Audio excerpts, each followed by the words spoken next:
जिला परिषद क्षेत्र संख्या 25 हाजीपुर से सुयोग्य शिक्षित लोकप्रिय जिला परिषद सदस्य पद के उम्मीदवार भाई राजू पंडित है।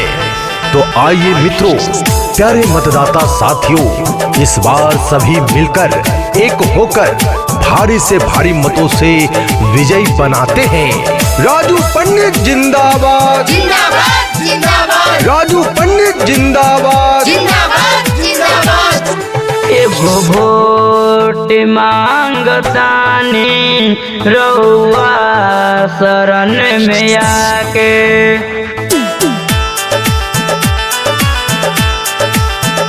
एगो वोट मांगतानी रउआ शरण में आके।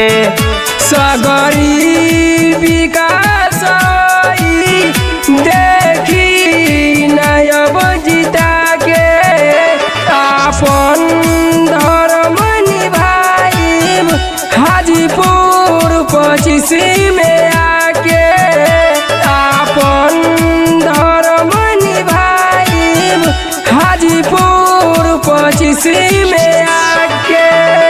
एगो वोट मांगतानी रउआ से सिर नमा के, एगो वोट मांगतानी रउआ शरण में आके। गुल कहीं गुलशन कहीं गुलफाम है, भाई राजू पंडित आज भी एक नाम है। तो आइए मित्रों, प्यारे मतदाता साथियों, इस बार के चुनावी महासंग्राम में भाई राजू पंडित को भारी से भारी मतों से विजयी बनाते हैं।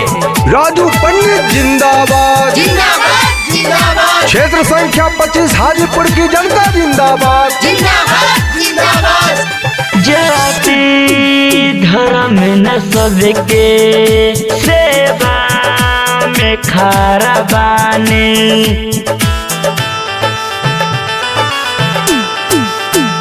जाति धर्म न सबके सेवा में खड़ा बानी।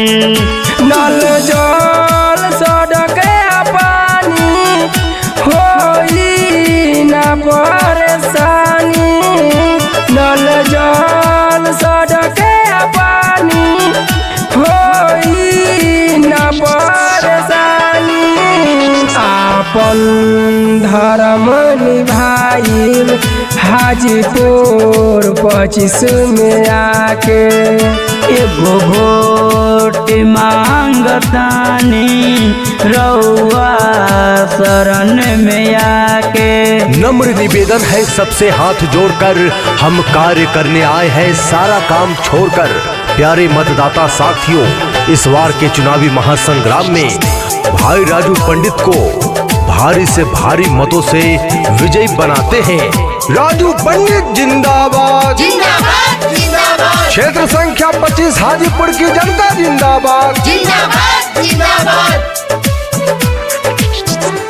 कहेल प्रेमी पवन बतिया के जन भूलैया,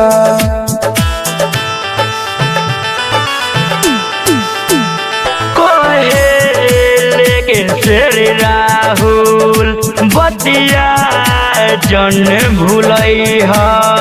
कृष्णा मुरारी जाके सबका से तू बदैया, राजू पंडित के अब की भारी मत से विजयी बनैया।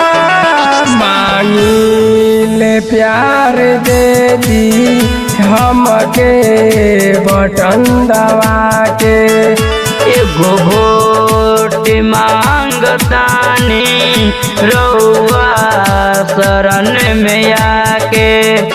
आपन धर्म निभाइब हाजीपुर 25 में आके, आपन धर्म निभाइब हाजीपुर 25 में आके। एगो वोट मांगतानी रउआ से सिर नमा के, एगो वोट मांगतानी रउआ शरण में आके।